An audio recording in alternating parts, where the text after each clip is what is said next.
बोलिए श्री सद्गुरुदेव की, संत समाज की, नगर वासियों की, आज की आनंद की। ध्यान मूलम गुरुरमूर्ति, पूजा मूलम गुरुपदम, मंत्र मूलम गुरुर्वाक्यम, मोक्ष मूलम गुरु कृपा। बंदो श्री गुरुपद कमल, हरण विघ्न त्रैताप, जन्म मरण कलिमल हरण, करनाश रुज पाप। इस सत्संग का दूसरा दिन है।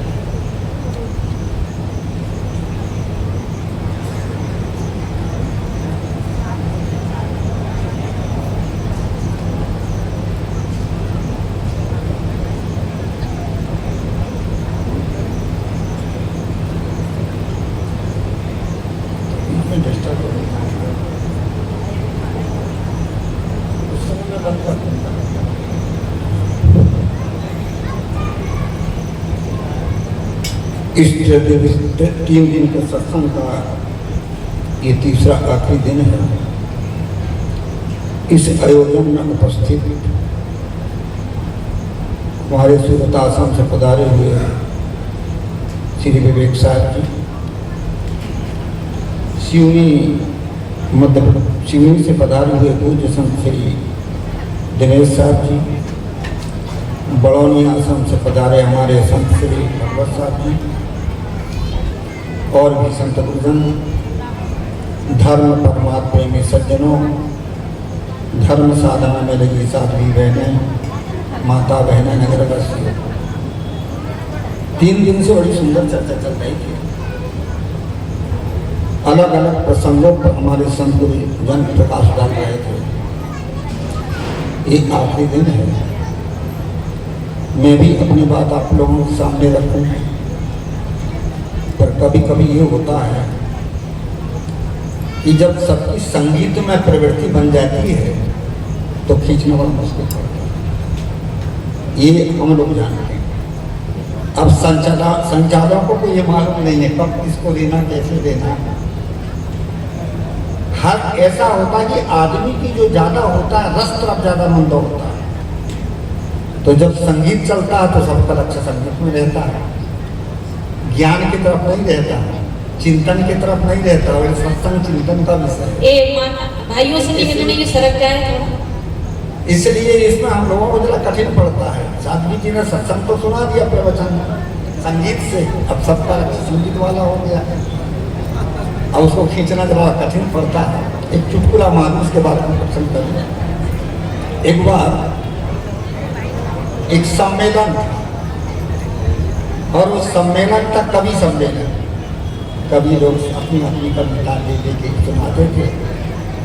कुछ संगीतकार अपना अपना संगीत भी सुनाते थे। राजा के दरबार में लोग जा रहे थे।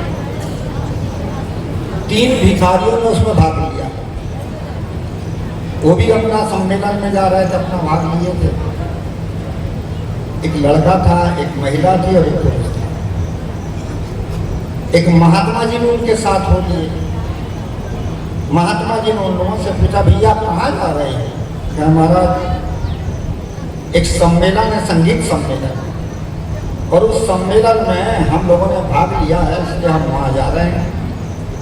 महात्मा ने कहा ठीक है भाई। पर लड़के से महिला से पूछा, बहन ये जो तेरी झंझरी है ये क्या कहते हैं? क्या ये कहते हैं चल झटक के, चल झटक के, चल झटक के, मानी जल्दी जल्दी चलो। लड़के से पूछा, बाबू ये तेरी जो चटकुली है ये क्या कहते हैं? ये कि चटकुली कहती कब तक मांगे, कब तक मांगे, कब तक मांगे, कब तक मांगेंगे। व्यक्ति से पूछा उस आदमी से, भाई तेरा ये तंबूरा क्या कहता? उसने कहा कि मेरा तंबूरा कहता मांग जन्म भर, मांग जन्म भर, मांग जन्म। अंत में महात्मा जी से पूछे कि महात्मा जी ये आपका खराव क्या कहता है? जब मेरा खराव कहता खट पट चट पट खट पट चट पट।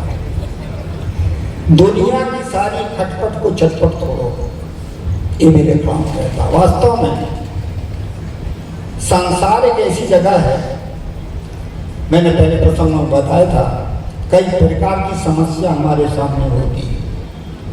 कभी पारिवारिक समस्या, कभी सामाजिक समस्या, कभी व्यवहारिक समस्या और कभी मानसिक समस्या।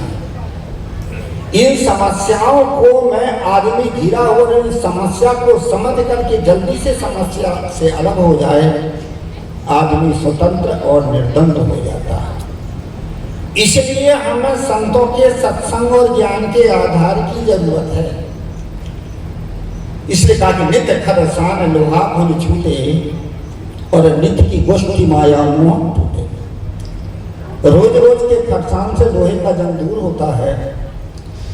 इसी प्रकार से बार बार ज्ञान के चिंतन से जो हमारा मन का राग है, हमारी मन की आसक्ति वो हटती है।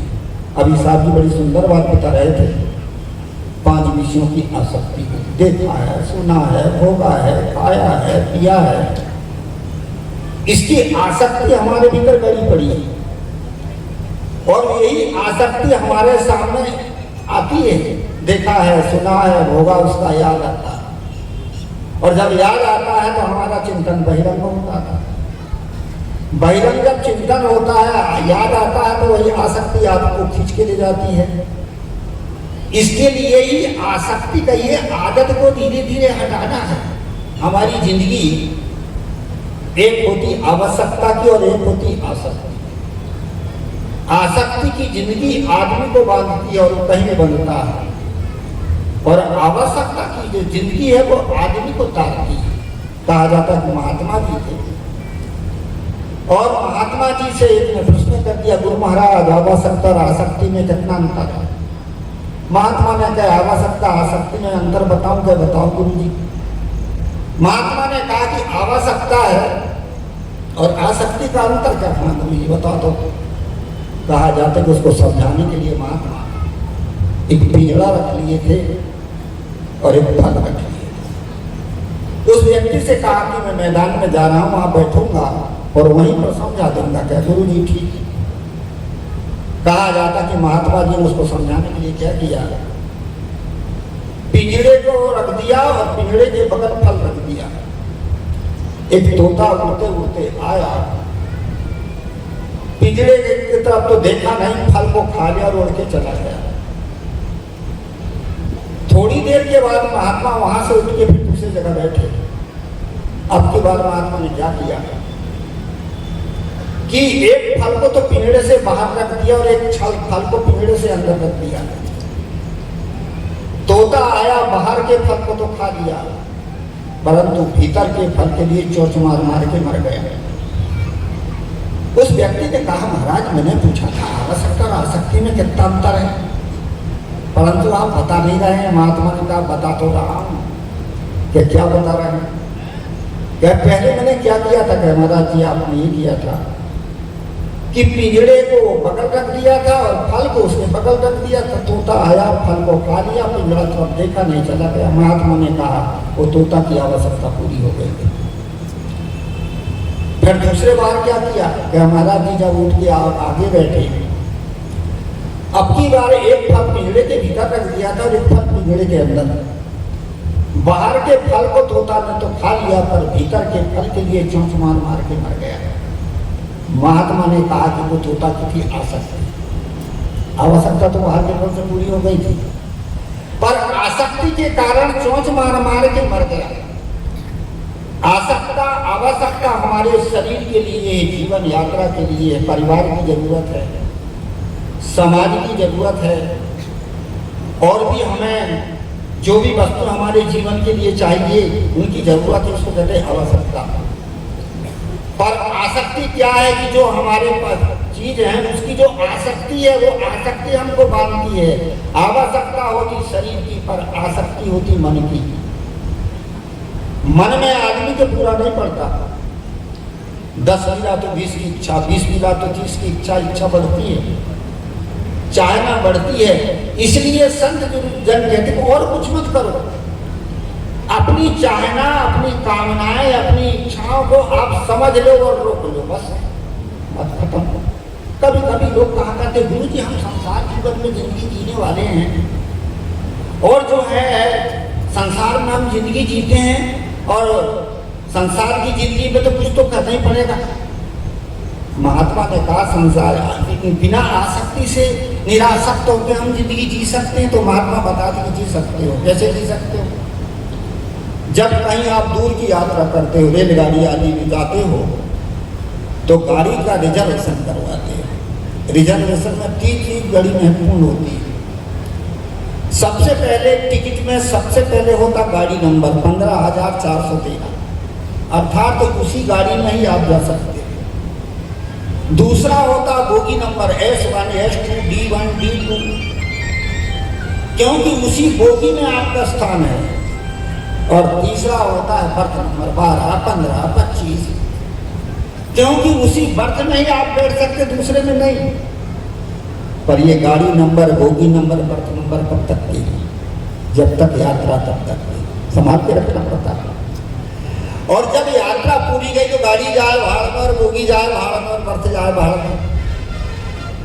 ऐसे ही संसार की जिंदगी में ये आवश्यकता की हमें चीज है, शरीर है, परिवार है, समाज है, इसकी जरूरत है। परंतु कब तक? जब तक जीवन है तब तक। जीवन के बाद कहाँ ये सब अपने सूखने वाले तो हैं। जीवन है तब तक उसको संभालिए, पर जब तक कैसे संभालिए? आवश्यकता के अनुसार संभालिए। अब आसक्ति के अनुसार हम आसक्ति बना लेते, धन मेरा है, परिवार मेरा है, वस्तु मेरी है, ठीक है आपकी है, कब तक की जीवन है तब तक की, अंत में कहाँ किसकी होगी। जिन प्राणियों को हमने अपना माना है वो मन वसी, हमारा और आपका मन जब तक पड़ता तब तक वो हमारे, अंत में कौन किसका होता है। अभी मन के प्रतिकूल हो जाए तो भाई भाई में झगड़े, पति पत्नी में झगड़े, तलाक हो रहे हैं, और भी मित्र मित्र में विवाद। ये क्यों होता? हमारे मन की पूर्ति नहीं होती है, होता है। और यदि हमारे मन की पूर्ति हो जाए तो कब होगी मन की पूर्ति? जब हमारे पास में समझदारी विवेक आ जाए। जो भी प्राणी हमारे संपर्क में आता है वो हमारे भाग्य का है।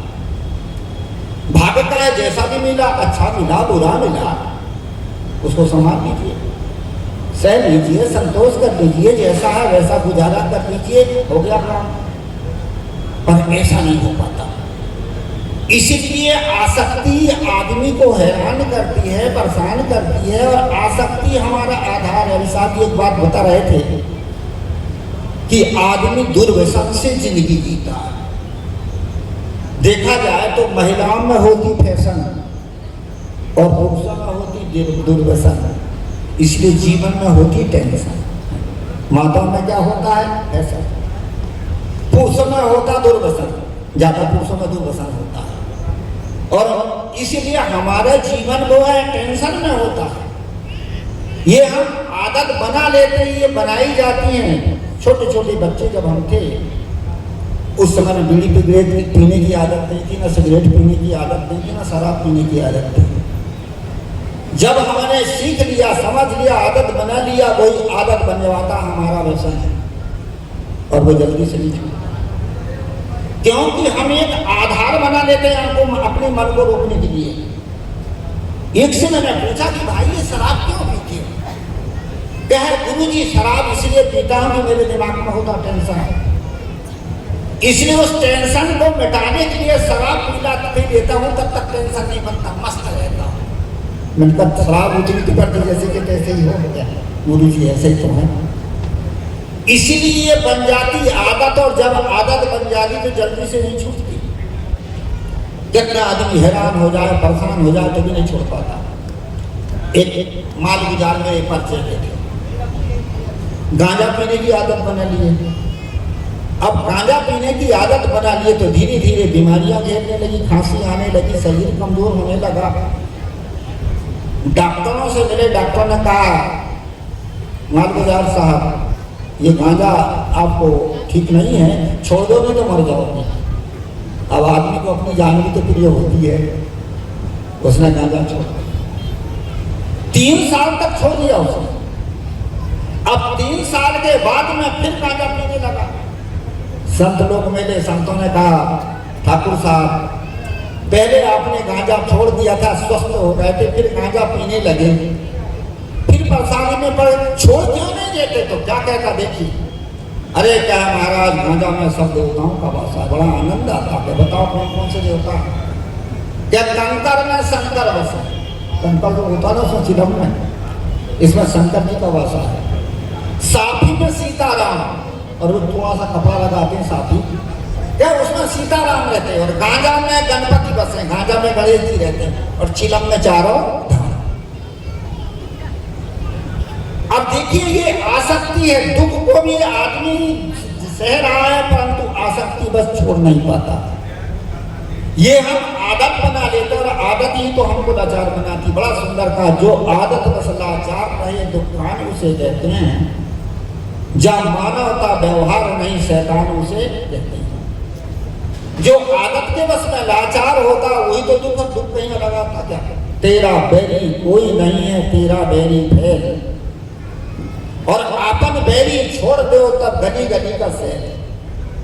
संतों ने कहा सुनो ठाकुर साहब, कंकर कहें पूरे करो, ये कंकर एक दिन पूरा कर देगा। साफी सब ढंग कोई सारी संपत्ति बर्बाद हो जाएगी। कंकर कहें पूरे करो, साफी सब ढंग कोई, और जो है कंकर कहें पूरे करो, कंकर पूरा कर देगा, साफी से सब ढंग बर्बाद हो जाएंगे। और कंकर का कोरे कहो, साफी सब ढंग खोए, और गांजा में सब कुछ फूटे, गांजे में सारी चीज बर्बाद हो जाएगी, और चिलम चूस दांत हो, और एक दिन ये चिलम ये तेरे को चूस जाएगा। कहानी का तात्पर्य हम आदत और आसक्ति बनाते हैं, और एक आसक्ति आदमी को नचाती और नचाता क्या।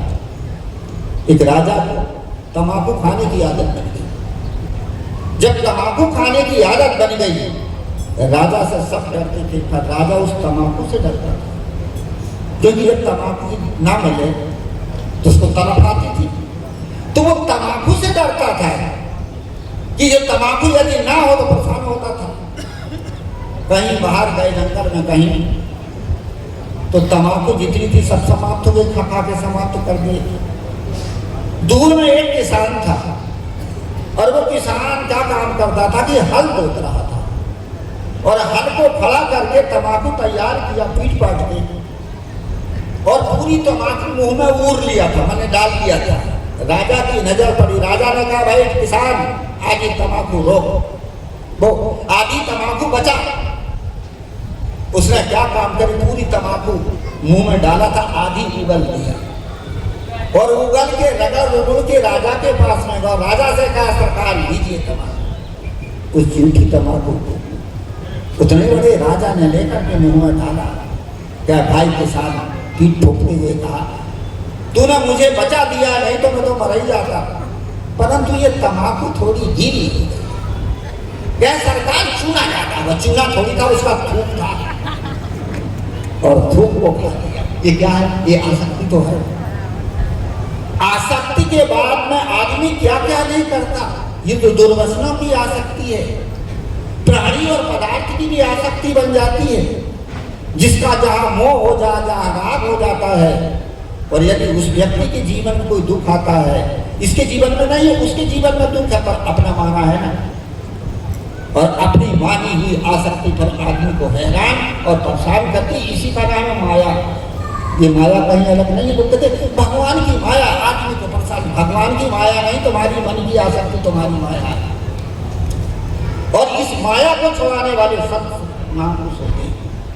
जितनी भी बुरी आदतें हैं, जितने भी हमारे भीतर की आसक्ति से हमने आदत बनाया, वो आदत को ही संत महात्मा पर खाते हैं, बताते हैं, और बता करके धीरे धीरे हटाते, और जो अपनी आदत को छोड़ देता है वो निर्द्वंद और सही होता है। इसलिए कहा जाता है कि सत्संग से संतों के द्वारा हमें ज्ञान प्राप्त होता है, और बुरी आदतें हमारी छूट जाती, मोह की, ममता की, राग की।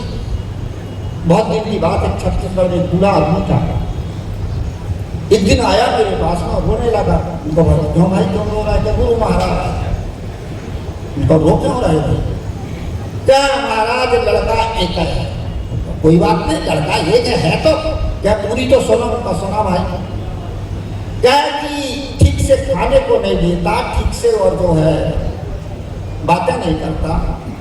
मैंने कहा बाबा लड़का तेरा है, जरा समझा नहीं। क्या वो किसी की बात मानते ही नहीं। तो मैंने कहा जब तुम्हारी बात नहीं सुनता है तो किसी से कहवा बचे, किसी की सुनता ही नहीं। तो एक बात है कि तुम समझा भी नहीं सकते, दूसरे से समझा भी नहीं सकते, तो ऐसा काम करो कि शासन करो। तुम्हारे नाम से खेत है, घर है, कहो कि मैं खेत और घर बेच करके गुजारा कर लूंगा। अरे गुरु जी शासन करूंगा तो मेरा गला ही दबा देगा। तो हम कहा भाई शासन भी नहीं कर सकते, समझा भी नहीं सकते, तो ऐसा करो सह जाओ। क्या है गुरु जी, गला ताका के नहीं सह सकता। मैंने कहा जब नहीं सह सकते तो एक काम करो, आधा उसको दे दो लड़के को, आधा अपने लो, झंझट हटाओ। क्या है महाराज लड़का अपना है, छोटे छोटे नाती है, कैसे छोड़ दूँ? मत, इसी का नाम है आधा, इसी का नाम है आधा, इसी का नाम है माया। ये माया कहीं अलग नहीं होती। जहां जहां हम मानंदी मना लेते हैं, भाई मानंदी हमको बांधती है। आप और कैसे कैसे बांधती है? आप अखबार में न्यूज में पढ़ते हो कि इतने लोग मर गए, पर कहाँ मर गए? मर गए बस। फिर बाद में आपने सुना कि आपके भारत के लोग मर गए। अरे हमारे भारत के थे वो, आई ना थोड़ी सी। फिर ये बताया कि आपके मध्य प्रदेश के लोग मर गए। अरे हमारे मध्य प्रदेश के थे वो। फिर किसी ने बताया कि नहीं आपके जिला के लोग मरे हैं। अरे हमारे जिला के थे। अब अपना बना दिया। फिर किसी ने बताया कि आपके गांव के बगल के थे। अरे यार गांव का आदमी था ज्यादा। और फिर किसी ने बताया आपके घर के ही। तब ऐसे जितनी जितनी हमारे पास पकड़ होती है, वो पकड़ ही हमको दुख देती है। इन्हीं चीजों को हमें समझना है। संसार वस्तु छोड़ दो, कोई बात, संसार को जो है परिवार को छोड़ दिया, घर छोड़ दिया, सारी जेब छोड़ दिया, पर भीतर की आदत आसक्ति आदत नहीं छोड़ पाती। और यही आदमी करना चाहते हैं। हमारे स्थान बुरहानपुर में और संतों का जो है वहाँ पर आश्रम है, कुछ दूरी पर खेती। जो भी संत रहते हैं वो संत कहाँ जाते हैं? वो खेत में जो उनको भेजा जाता है, जहाँ खेती है, दो की पाली लगती है, वहाँ जो है आश्रम में कुछ काम धाम करते हैं। काम धाम नौकर चाकर करते खेती का। एक संत की मेरे साथ पाली लगी, और जब पाली लगी तो संत थोड़े वृद्ध थे, छत्तीसगढ़ की तरफ के थे। तो वो बीच खेत में बैठे थे और मैं किनारे में बैठा था। चना की रखवाली कर रहे थे। इतने में मैंने देखा कि दूर से महात्मा रो रहे थे और बार बार ऐसे आंसू पोंछे।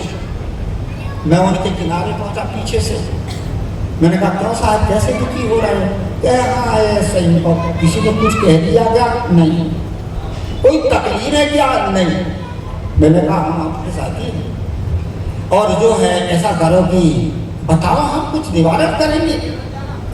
बहुत देर के बाद बताया कि घर से पत्र आया था और दामाद मर गया है, इसलिए रुआई आने लगी। भाई की रुआई आने लगी। बच्चे छोटे छोटे हैं, कैसे गुजारा होगा? उनका घर छोड़े कितने साल हो गए? 17 साल का अभी दामाद बैठा है। इसी का नाम है फसद, इसी का नाम है आदत। और बस इसी को ही मिटाना है, और मिटाना कुछ नहीं है।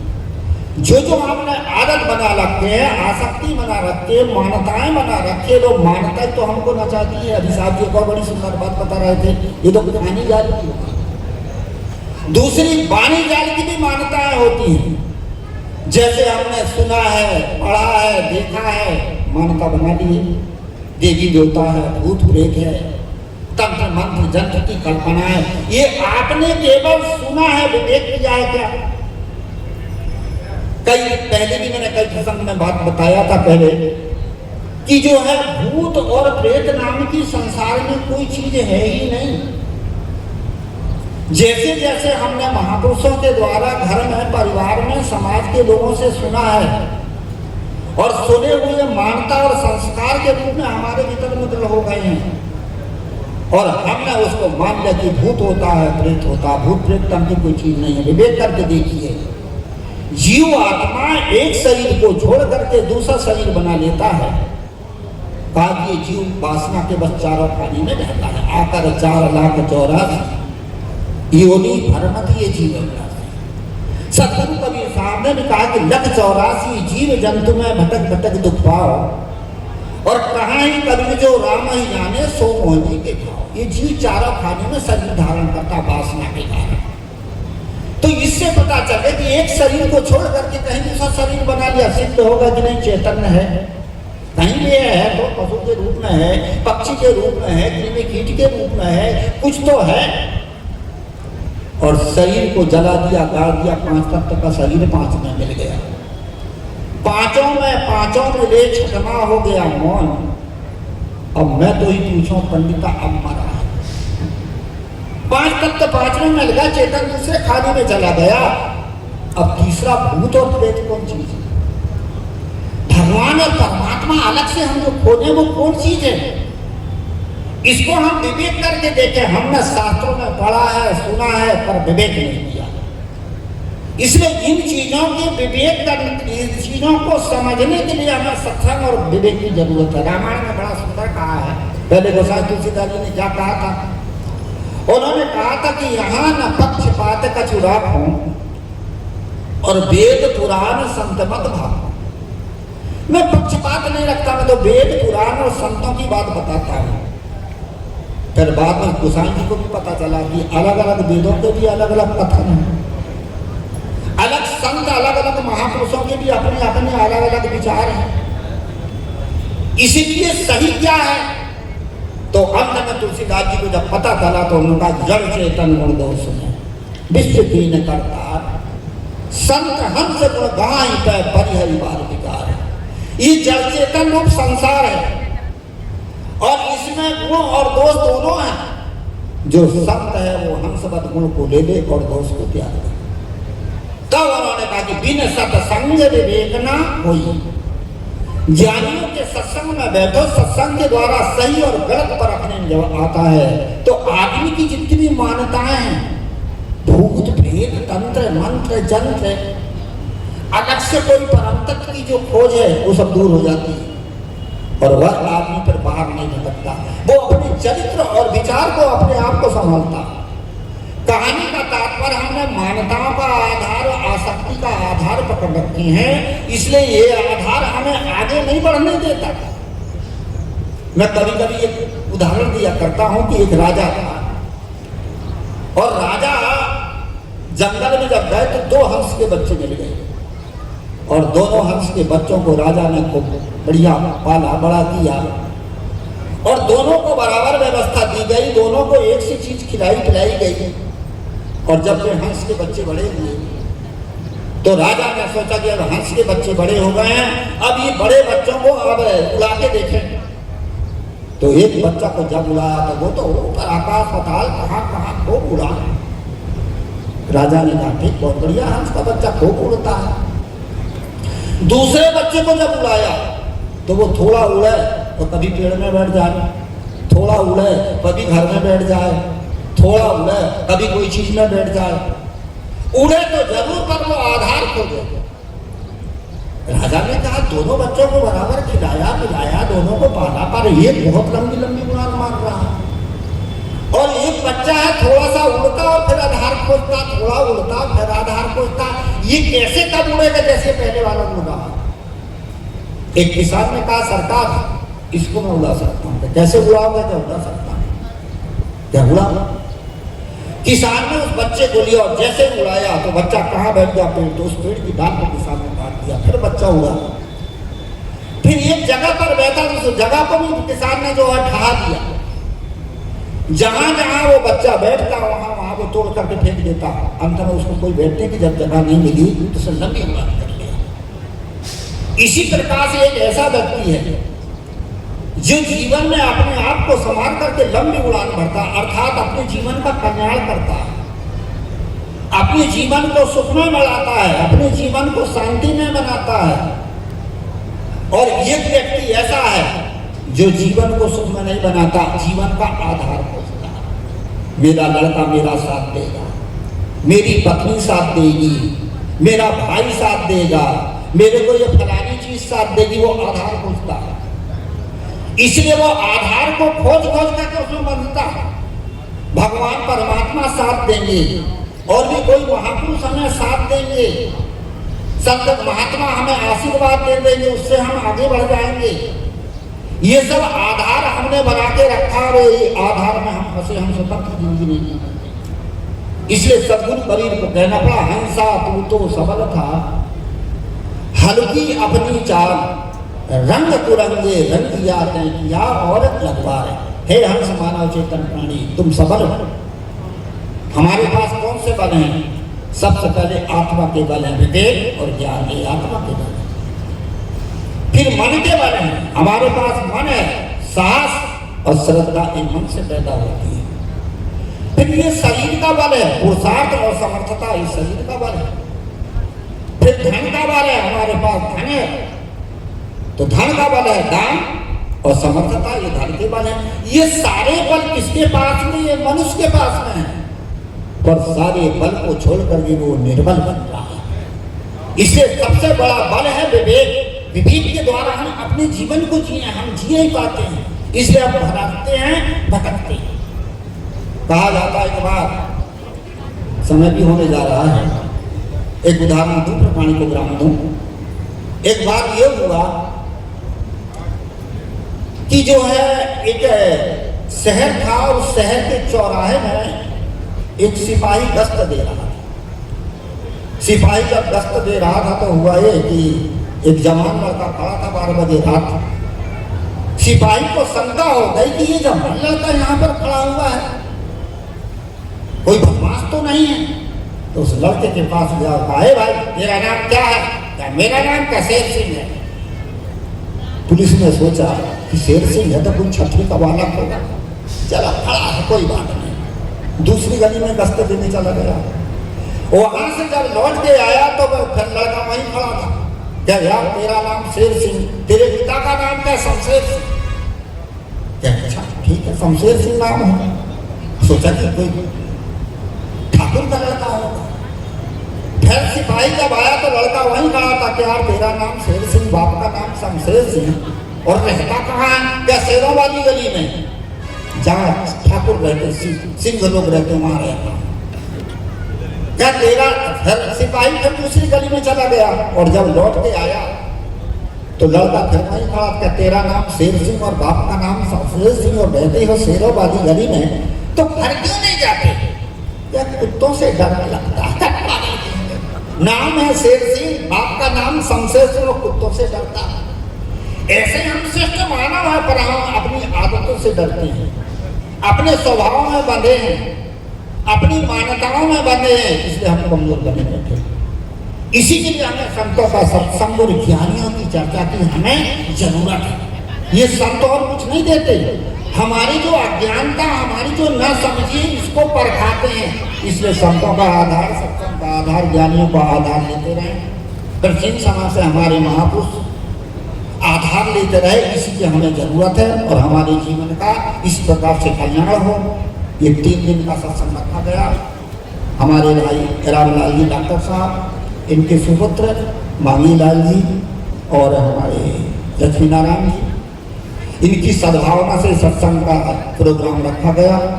आप सभी आए, संतों की वाणियाँ सुनी, संतों ने विभिन्न विषयों पर अपनी अपनी चर्चा रखे और आपने सुना। इसी प्रकार से संतों का आधार, सत्संग का आधार लेते रहिए। मैं इनके परिवार को ही शुभकामना देता हूँ कि इसी प्रकार से संतों में सद्भावना बनी रहे, समय समय पर आयोजन हुआ करें। और आपसे भी यही है कि ऐसे संतों का सत्संग ज्ञान में बैठिए, धीरे धीरे अपने जीवन को सही बनाइए। इस शुभकामना के साथ वाणी को विराम दूं। बोलिए श्री सद्गुरुदेव की।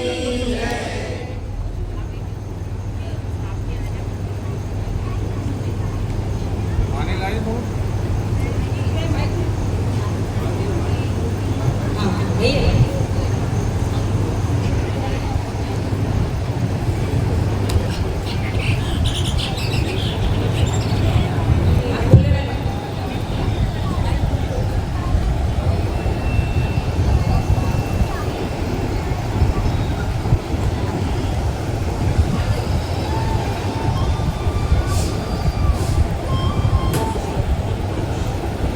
अभी बोलिए सदगुरुदेव की जय।